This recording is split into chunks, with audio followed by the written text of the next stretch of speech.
Gwen. Hey, how are you? Good, how are you? This is Up Good. on Foil, the podcast for everyone flying just above the surface. Pump, carve, soar, let's foil! Welcome to episode number 48 of Up on Foil. Today, again, with Gwen le Tutour. And let me, for those who didn't listen to the last episode, introduce us real quick. I'm Matt. I'm mostly pump foiling, often parawinging at the moment, and with me is Gwen le Tutour. He's the tutor, the guy who actually teaches so many of us, and thanks very much, Gwen, to be back on the show. If you want to learn more about how he came into water sports and foiling, check out the other episode. Today, we're gonna just talk about like your last year. You went to do paragliding, and you recently came back from Hawaii, where you did the paddle races, which is super exciting. So thanks very much, Gwen, to come back on the show. Super cool. Yeah, thanks so much for having me. It's been, I think last year we were together was like a year ago? Almost, yeah.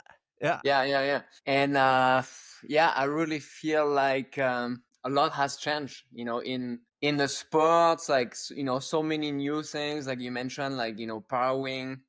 I think a lot of people have like changed, the way they ride and opportunities to like, enjoy the water. So, when did you get into the Parawing? I think it was in the beginning of this year. I tried to paddle, but I really struggled. And then I was with Michi, with Roham and Baltz, Ridiculo, and I got to test the Ensis, the Roger V1, and it was so much easier. So I basically stopped paddling, and I just like 2 weeks ago, I did this Parawing comparison where I had 8 brands that I compared, and it's actually going to be a version 2 of that, because there were brands saying, why didn't you take ours? So I think in October it's going to be like a version 2 of that with all the rest. And we're going to talk about the paella as well. So this double skin pairing from BRM. But let's talk about you, Gwen. You just came back from Hawaii, and you did you do all 3 paddle races? I did 2 of them. I did Paddle Limoa and M2M. And so there is a third race, in Triple Crown, M2O. Unfortunately, like M2O, right now is, I feel like, a really expensive race to get into, because it's the one race out of the 3 that requires you to have your own safety boat. So it's, one boat per person. And so adding on that cost is massive. It's basically, you have to count about $2,000 for the day. Wow. To have a boat, like a safety boat with you. So, I think it's kind of like out of my budget for like racing. So didn't do that one. But still M2M is a crossing, Maui to Molokai. So, that's like a really exciting race. And then Padalimua is a long, like, it's on Maui on the North Shore, and it's the Maliko Run basically. And that it is maybe not as much as an adventure, because when you go to Maui, the Maliko Run is the run that everybody does. So like when I went there, like we pretty much were doing the Maliko Run like several times a day. And so Really? then you kind of like raise that course. So what happened actually when I signed up, I signed up for Paddle and M2M on the paddle. And then later I found out that they were opening a new category for Paddle the Parawing category. And so then I was like, oh, that would be really cool to actually swap for the Parawing in Paddle especially because that's the like I said, Maliko, we do it every day. So it's like, might as well switch it up and do something a bit different, So yeah, I did Paddle on the Parawing and M2M on the paddle. It was my first time downwinding in Hawaii. So I would say, there was a lot of like learning, the thing with downwinding is, you ride the swell, you ride the bumps, and everywhere I've been, it's always a little different. And so it takes quite a while. I mean, more or less, depending on how quickly you learn and you adapt. But there is always a bit of a learning curve to the local conditions. and that's also what makes it really interesting. So I would say like I did well, considering that like my where I'm at, but I through the entire trip I was there for 10 days, and I never felt like I had it figured out. Like sometimes when you downwind and the place really well, you kind of like get into this like flow state. Like it's like exactly what's gonna happen. You like you move through the water super efficiently, and you connect everything, and it just feels like flowing so well. Um, and I never got to that place. I was always working to understand it. And so yeah, it was really fun, really engaging, so fun to be with. I mean, like those races, everybody shows up, so it's like the top riders in the world are all there, so that's like super inspiring. The level is insanely high, and to be able to ride with everybody, learn from everybody, that's like that was amazing opportunity.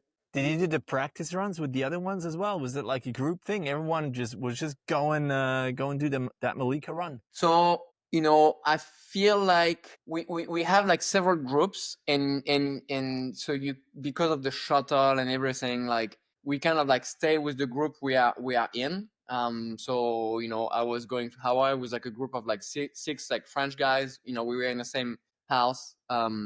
So we were doing shuttles together. So we end up riding together. We don't really end up riding that much. We see everyone, but we don't all ride together like in the same time. And I for to practice, like we only really did the Maliko run, because that's the convenient one. I didn't do a crossing like before, because that's a lot more like logistic. So in terms of practice, it was just like every day the Maliko run, but the crossing is different than the Maliko run. So it's like when I did M2M, that was brand new to me. How is it different to the Malika run? Yes, of course, it's a crossing. Is there like groundswell coming in that didn't go around the other part? Yeah, so it's a channel, between islands. So, where like Maliko is like along the shore. You get different, even within Maui to Molokai, you get different sections that are like totally different. Throughout the run, it's Maliko to Maui to Molokai is 28 miles, I think. And so you go through really like totally different like sections that can be slower, steeper, faster, more technical, cross. Like when I got to like the last like 5K, it got glassy. There was still bumps, but glassy because the wind had like shifted offshore as we were getting like closer to the island. So it was like a constant like like actually I didn't see anyone when I raced like Maui to Molokai. Like I was not near anyone during the entire race. And people were if I would look to the like kind of like horizon, I would see some riders, but you are so focused that your field of vision is really restricted to like finding the way in like, and mostly because of how we go from Maui to Molokai, you pretty much mostly look from straight to your right. You almost never look left. So that's kind of like that's what you see, and you don't very much look up and see if someone is running right next to you, and then you can see them. So what happened actually was like toward the end, I met up with someone, and then I realized that I had been kind of like in the groove of like maybe not pushing as much, because when you are on your own, you push because it's a race, but it's like it takes like an hour. Like it took me an hour and 45 minutes. So, it's not like you kind of like it's enough time that like you fall back into a comfortable zone. A bit pushing but still comfortable, and then when someone's actually right next to you, you realize like, oh, actually now I'm pushing. Now it's hard. Okay. But ultimately I was really focused on doing my own race, and not really worrying about like, if someone is next to me, like trying to like, push, because that's how you make mistakes ultimately, or at least for me, especially in a new place where I don't exactly understand how the water moves. So my goal was really to not push too much, because ultimately if you fall, you're going to be slower than if you don't fall, So my goal was like, don't fall. And so push, as fast as you can, like in a way that you're not going to make a mistake and fall. And that worked? Yeah. So I pretty much, didn't make any mistake during M2M. So didn't fall, didn't come down. I had a really good start, probably like my best start I've ever had. Like within 5 seconds of the start, I was like up and going. So I was like near the front. I took a different line. I took a bit more outside. So that's why I was like riding alone. But I had a really Yeah, good because start. their tactics involved as well. That's what I've heard now. Like I've listened to different podcasts and videos where they say, yeah, which way did you go? Were you preparing that, or were you just going, all right, I'm gonna start and see what happens? The only tip I got was, take it wide. Don't come in too soon, So that's what I did. But, I was the most outside of everyone I could see. So, I only could see people to my right, and pretty far. So I was kind of like questioning if I was too far, if I was taking it too outside or not. So I was coming in, but I was also worried that I would come in too soon. So I was like in between, and ultimately I think I took a really good line. And I ended up, in front of people that I didn't really think I would be in front of. So ultimately I was really happy. There was like, I don't know, about like 150 people racing, and I did like 50 something. So top third for me is with like how much, I had not downwinded for like a month before I went there. And I had never downwinded in Hawaii, so I was like, that's a really good result for me. So were you looking at the other French guys that you were with in the house, or who were you looking at as like a direct like opponents? Yeah, I mean, people that, yeah, some like the group of French guys I was with, like, I was riding with them, like, when we were doing the Maliko like practice runs, so I could tell the level. Those are like really good riders, and I was pretty much always finishing last. Like when we were practicing the Maliko run, with those guys. So in terms of like confidence, I was like, or at least I had no expectation, because I was like, the level is crazy high here. I just need to like do my own race and not worry about what everyone is doing.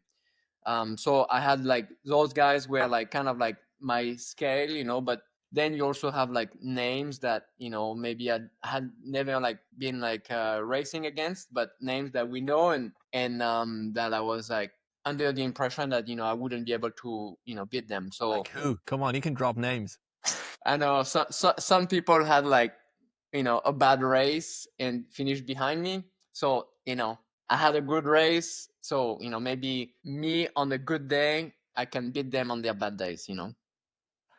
All right, no names here. What foil did you use? What gear did you use? People are always interested. Yeah, so I played it, in my opinion, in the way that I rode the foil that I always ride, the 800 Pure from AFS.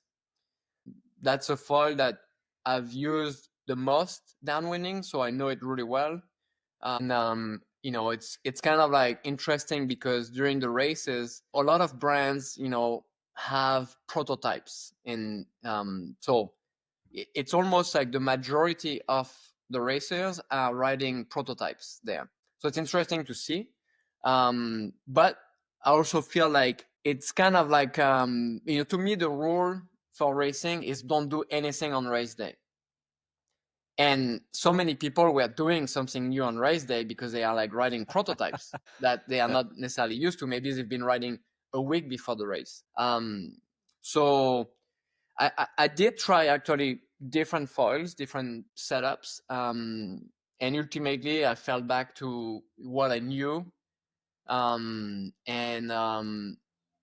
I felt like it was a really good call again, because it was interesting. I knew some people were riding much smaller foils than me. I mean, like all the top guys are riding like much smaller foils, except for Kane actually. But some people that were like along like in my level, and we finished in the same time. So it's sometimes smaller foil is not necessarily like faster, and that proved it again. And then in terms of birds, I was riding a KT, the new Dragonfly Holo, super lightweight, really fast bird to take off, and yeah, it was perfect. I've heard that the entrance towards the finishing line is also part of the tactics. Is it hard to find the entrance, or you see them well and then you just go for the one that you feel like is the best? There was some pumping involved as well, as far as I've heard. Is that true? Did you pump a lot at the end? I mean, during the entire race, like if you want to race, no matter the conditions, you have to pump a lot. It's racing. You have to pump, whether the conditions are good or not. And toward the end, to find the finish line, you mean? Yeah. So to me, again, because I had never done it, I was really like trying to find it, and trying to figure out, where is it? Am I in the right spot? So as we get closer, and also like the shore, like I had never really seen it, so it's not like you have like any marker on shore that is indicating like you are getting close. This is where you should be pointing. But as we get closer, it's kind of like a funnel. So you start seeing more people because everybody is like coming kind of like together.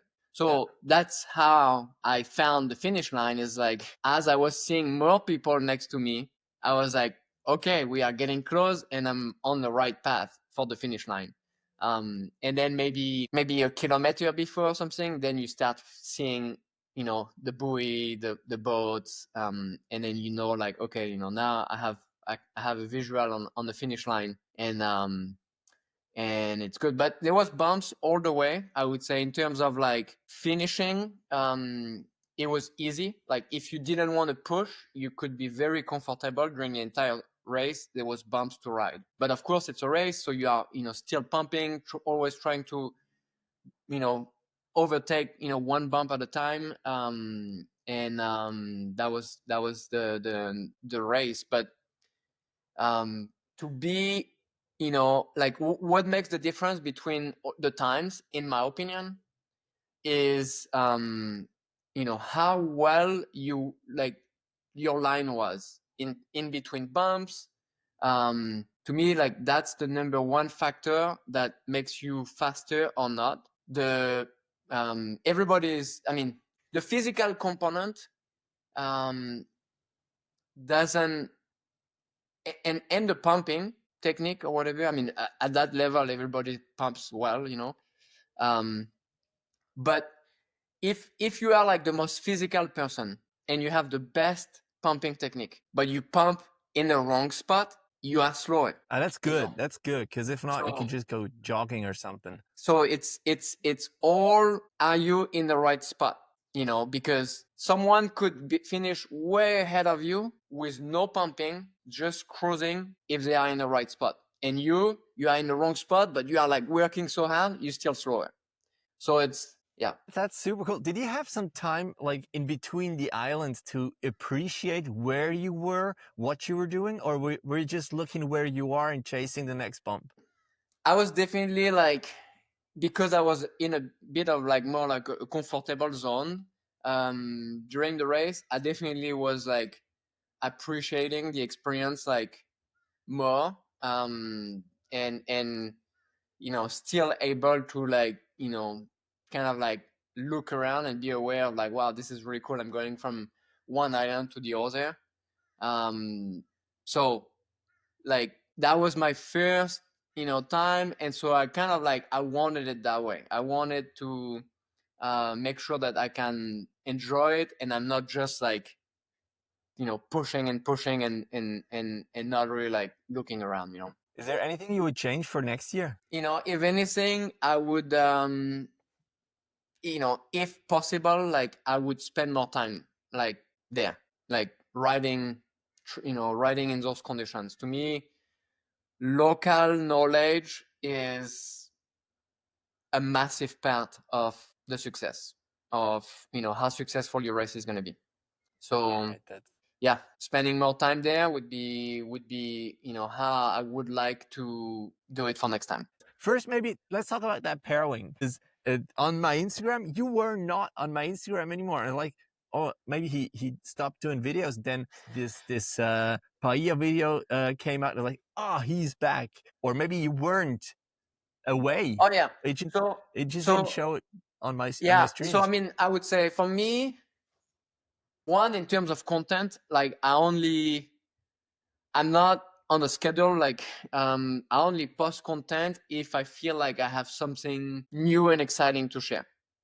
I post on stories on a regular basis, but in terms of like posting, for sure, like I have no schedule. So sometimes maybe there is a month between two posts. In this case with the paella, so I was in Maui, and I met up with Greg from BIM. He invited me for dinner, and then during dinner, we were chatting, and he said like, well, we have a new product we would love for you to ride. And I was like kind of like blown away first, because I was like the three models from BIM just came out, like I feel like not too long ago.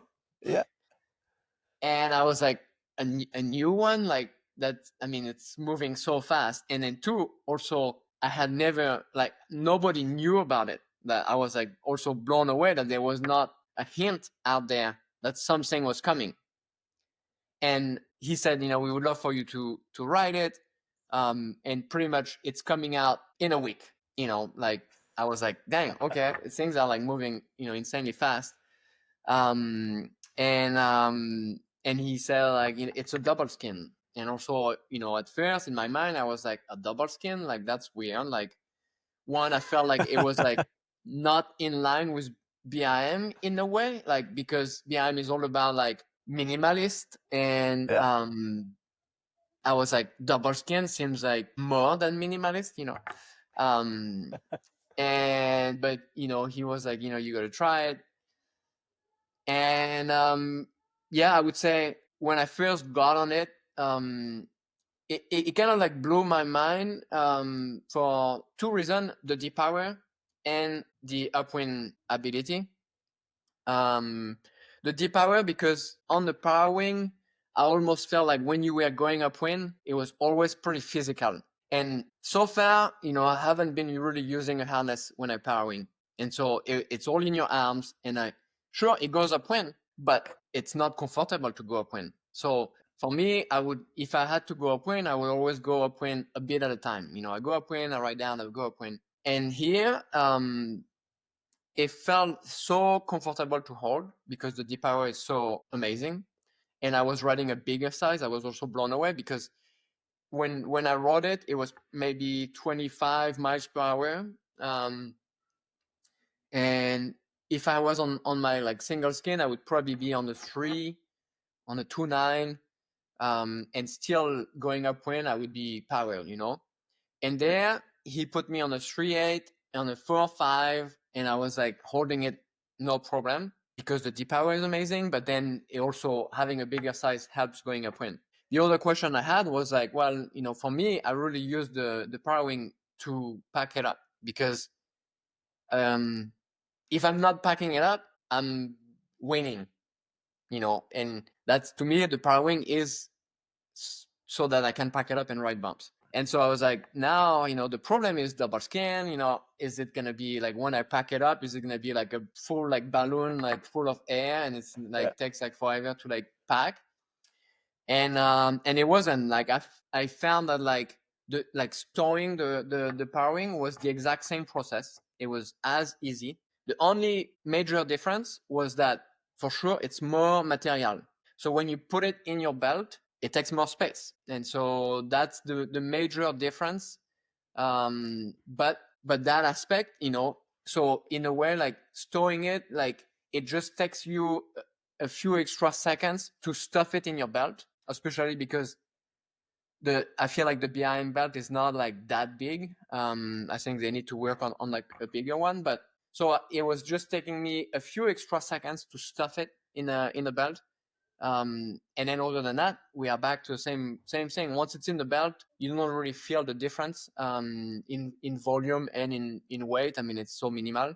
So then you are riding freely. But the bar is bigger than the Kanaha, isn't it? It's a bit bigger. It's a bit bigger. And does it have so the webbing on as well? Because the Kanaha bar is amazing. Yeah, it's the same. It's the same.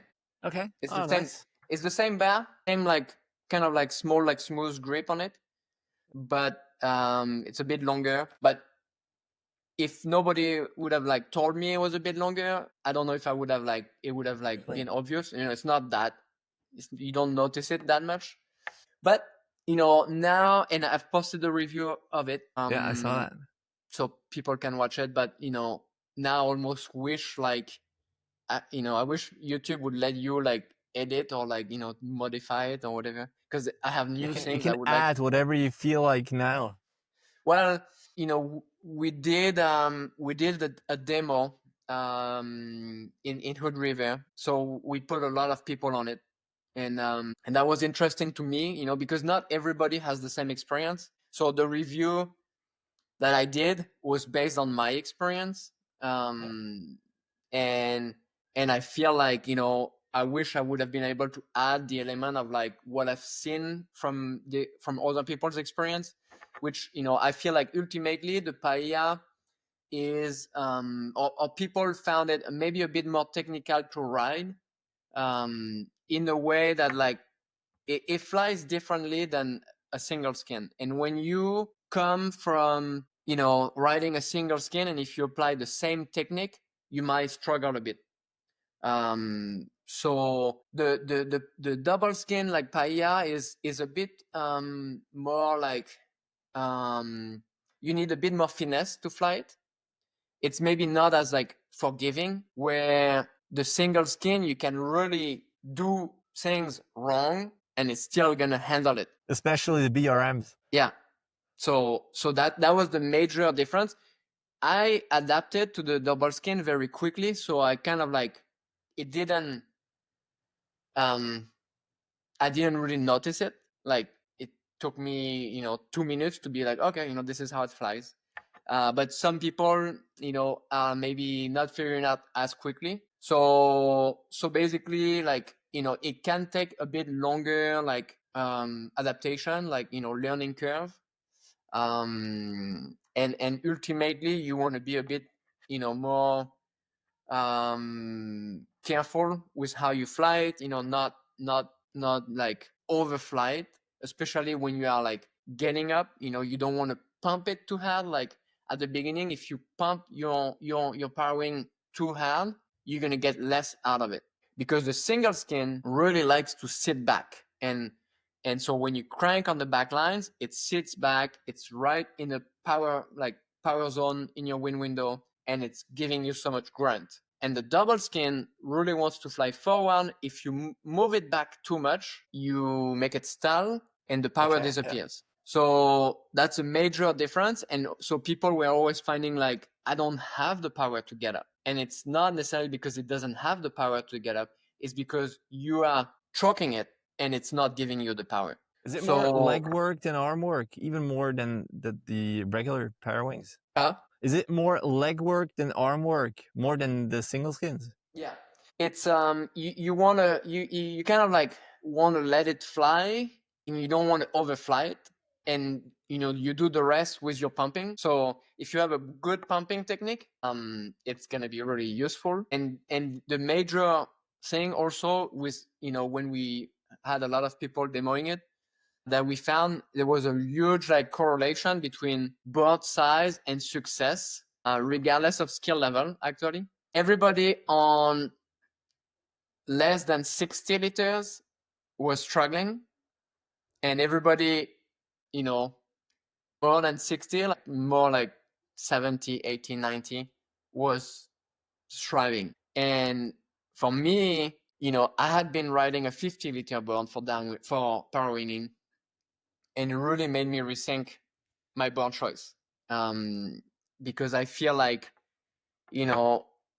having a bigger board is really gonna extend the range of your Parawing. So if you have a board that's too small, you are eating up your range. So now your range is much smaller because you are already starting in the top of your Parawing range. And having a small, and that applies to also any Parawing model. It's the same principle. But I felt like the benefit of the Paia is its range, and so when you can fully use it, you get the maximum benefit. So having a bigger board is a pretty important part of it. Have you used the Fly Surfer POW yet? Have you tried that? I have not. Because this is the one that has like very long lines. The 4.2 has 2 meter and 15 centimeters of lines. And I had what you just said felt kind of or sounded similar, because I had to say when I made a mistake, the Parawing went back and then to the front again. And as the lines are longer, it took a longer way. So every mistake I made, I paid for it even more than the shorter ones. So kind of sounds a little similar, even though the lines are shorter. My next question is, are you gonna ditch your single skins now for the double skin? So to me, the only, and people have commented on my videos, like, you said that last time and now you say something different. Yes, I'm saying that today, and maybe I say something else later when a new product comes in, because Sure. we are like, everything is evolving. So Yeah, what I'm gonna say now, it might be different than I said before, and it might be different than what I'm gonna say next time. But to me, the single skin, I would only use a single skin if I'm downwinding and I'm shuttling with a car. So I'm only going downwind. That's the only reason I would use a single skin. If I have to go upwind, to me, the benefit of the double skin, or at least the Paia, is massive. And so on my last trip to Hood River, I did like a lot of downwinders, and I didn't shuttle. I always went upwind, on my own with the Parawing, and I found that it was quicker than doing a shuttle with a car. Even though in Hood River, the road is right next to the river, it's so easy to shuttle. And I was still, quicker because, when you count loading up your shuttle, making sure, everybody's there, unloading, getting in the water, finishing, torquing, waiting for everybody to arrive, loading again. I was so much quicker going up and down on my own.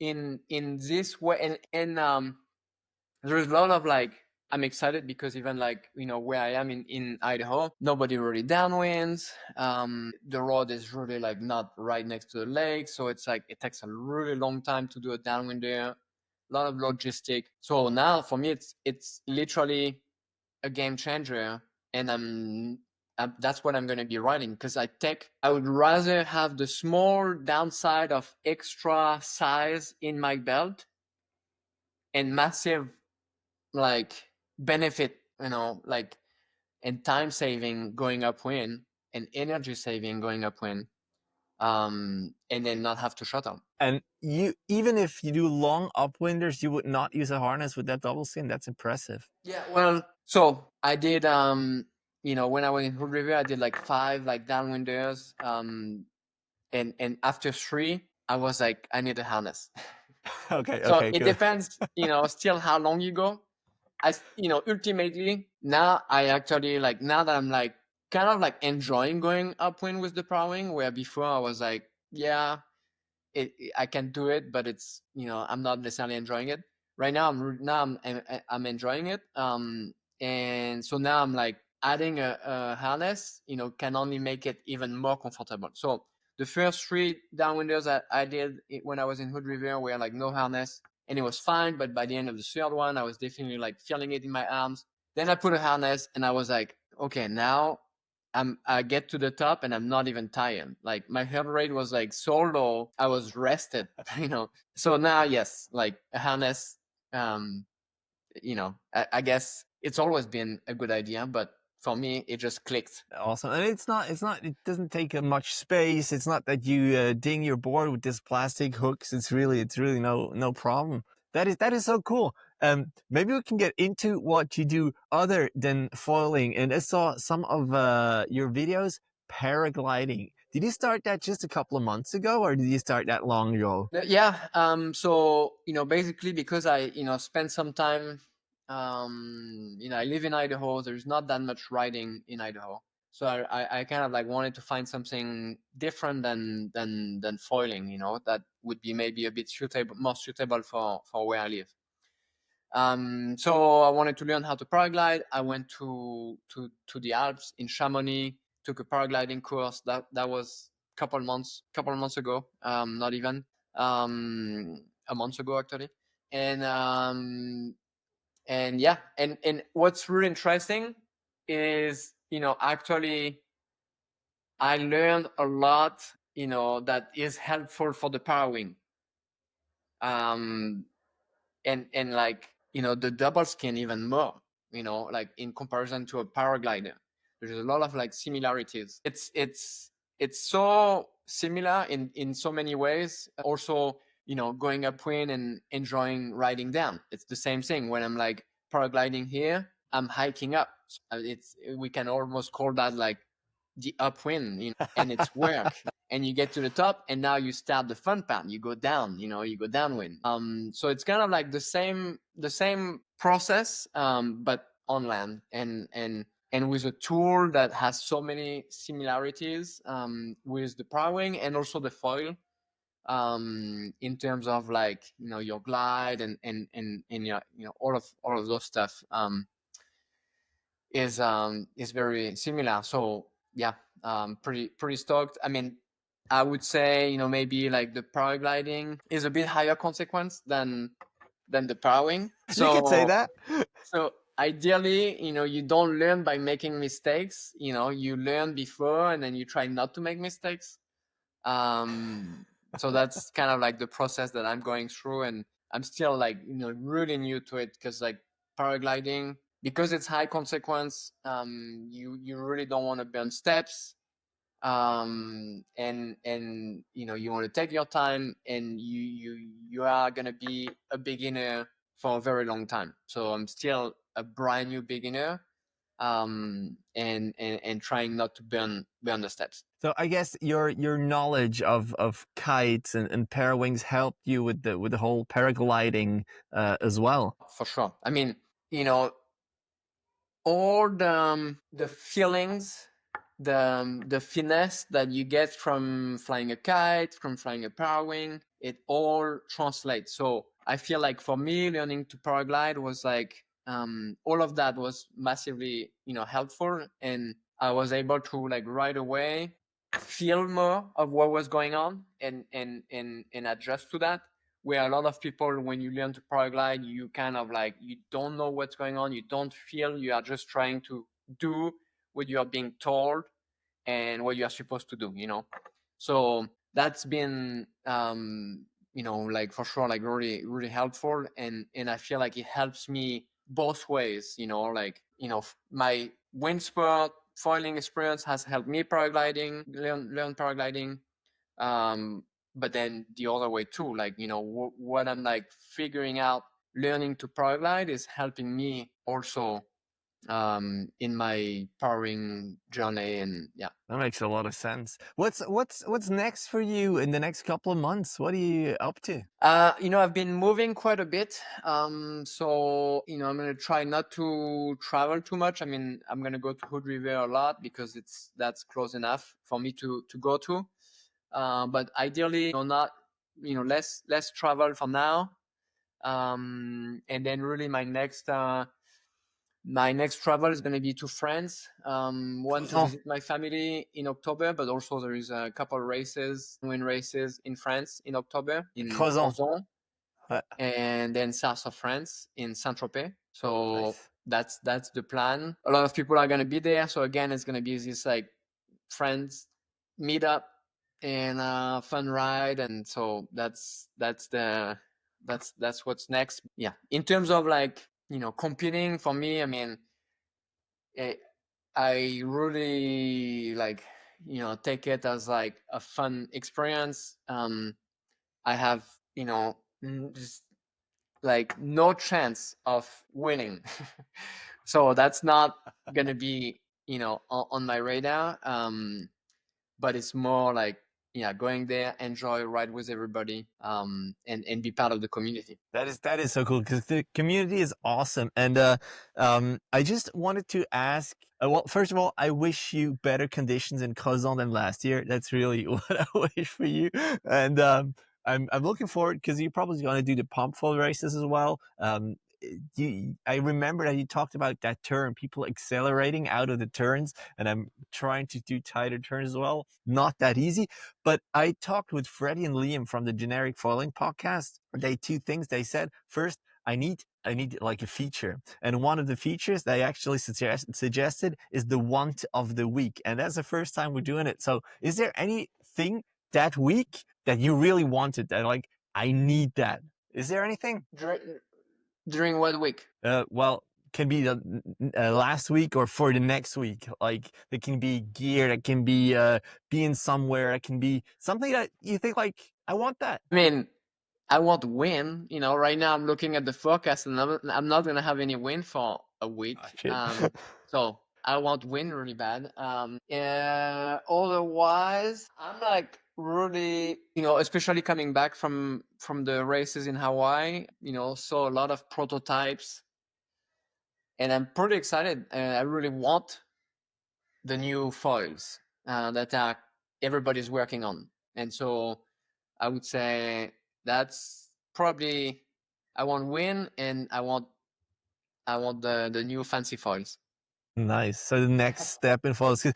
When I was in Siloplano a couple of weeks ago, I used the Momentum. Don't know which one, but it was impressive how such a small foil has such high lift, and it was super fast, which was really exciting. So I can see, where where he got that from. And the second thing is because I'm always thinking who can be interesting for the podcast, and we've talked as well with Freddie and Liam that it would be super cool to have Patrice Guenolet on the podcast, but he's like hard to get, and they also asked like who should interview him, and we came to the conclusion that you would probably be the best one, because you're super foiler, you're very likable guy. You're also French. Would that be something that you would do? Yeah, I mean, for sure, that could be interesting. I've definitely been like inspired by his journey. He really like started from nothing and got to where he is on his own. And so he's definitely an inspiring person, like his journey and everything. So yeah, that would be interesting. So I would write them again and would suggest that you and me would do like a podcast with him. Would you be up for that? Yeah, let's do it. Awesome. All right. Maybe that helps. Well, man, is there anything else, Gwen, you want to tell the world? I mean, I would say, since our last conversation, like I feel like the Parawing was, I don't know if I was like that as into the Parawing as I was like in our last conversation, but to me, I feel like the Parawing now has really, been taking over. I went to Hood River like last week again, and I show up there, and I'm still doing some time, with the paddle, but I was blown away. I was the only one with the paddle. Everybody had transitioned to the Parawing, and from like I feel like at the beginning, the Parawing was like maybe seen as like something for people that can't use the paddle, then they use the Parawing. And now it's everybody. Like everybody that knows how to use the paddle is also on the Parawing. So I would say for anyone listening, if you are on the fence about the Parawing, the benefit, whether you are new to downwinding or whether you are really experienced at downwinding, it's opening some like amazing opportunities to ride differently. And so I'm all in on the Parawing, and I feel like everybody should definitely consider it if they if they are listening to this and they are like still on the fence. All right, that is amazing. Thank you very much, Gwen, for coming back on the show. Super cool. I'm gonna keep you posted for Gong and Patrice, and for all the listeners. The next episode is gonna be with Nico Hop from Hopline. You've maybe seen him on Instagram. He was about to come on a little earlier, but he has a lot of things on his mind and doing a lot of different things. So he's gonna come on eventually. Thanks, Gwen, for coming back on, and hope to see you on the water sometime. Really. Yeah. Thank you. Cheers. Bye bye. See you.